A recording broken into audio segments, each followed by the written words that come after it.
Normally আমরা পুঁই শাক ভাজি খাই না, সবসময় রান্না খাই বিভিন্ন ধরনের। তো এখন দেখাবো আপনাদেরকে চিংড়ি মাছ দিয়ে পুঁই শাক রান্না। তো পুঁই শাকের ঝোল ঝোল করে একটু রান্না করে দেখাবো। তো আমি কী কী নিয়েছি সেটা দেখাবো এখন।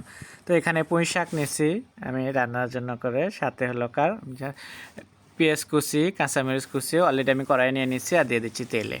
তো তেল আর স্বাদ মতো লবণ দিয়ে আমি পেঁয়াজটাকে এখন একটু হালকা করে ভেজে নেব। তো আপনারা এখানে দেখতে পাচ্ছেন চিংড়ি মাছ দেখায়নি, তো আমি আজকে চিংড়ি মাছ দিয়ে পুঁই শাকটা রান্না করে দেখাবো ঝোল ঝোল করে।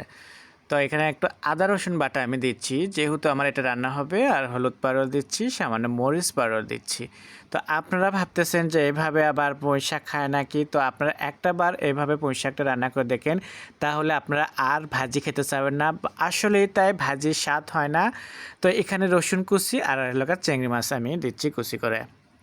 তো দিয়ে আমি এটাকে মশলাটাকে আবারও একটু ভালোভাবে একটু ভাজা ভাজা করে নিচ্ছি। তো এখন এখানে ভাজা ভাজা করার পরে দেখবেন যে সুন্দর একটা চিংড়ি মাছ থেকে ঘ্রাণ আসবে।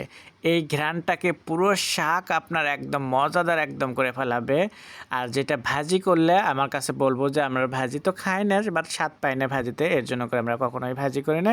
প্রতিটা মুহূর্তে আমরা রান্নাটা খাই। তো রান্না করলে যেমন চিংড়ি মাছ দিয়ে করতেছি, হয়তো বা ডাল দিয়ে করতেছি, না হলে ছোটো মাছ দিয়ে আলু দিয়ে চটচটি করতেছি, কিংবা খিচুড়ি করতেছি, বাস এগুলো খুবই স্বাদ লাগে।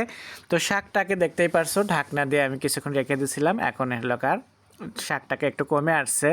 তো কমে আসাতে আমি আবারও নাড়াচাড়া দিচ্ছি। শাক থেকে আর একটু পানি বের হবে, আমার এখানে কিন্তু পানি দিতে হচ্ছে না, যেহেতু টাটকা টাটকা শাকটা আমি করলাম। দেখেন পানিটা অনেক বেশি বের হয়েছে। তো এটা কিন্তু একটু ঝোলঝোলি রাখবো, কোনোভাবে শুকাবো না, শুকোলে কালার চেঞ্জ হয়ে যাবে, টেস্টটাও কিন্তু অন্যরকম হয়ে আসবে।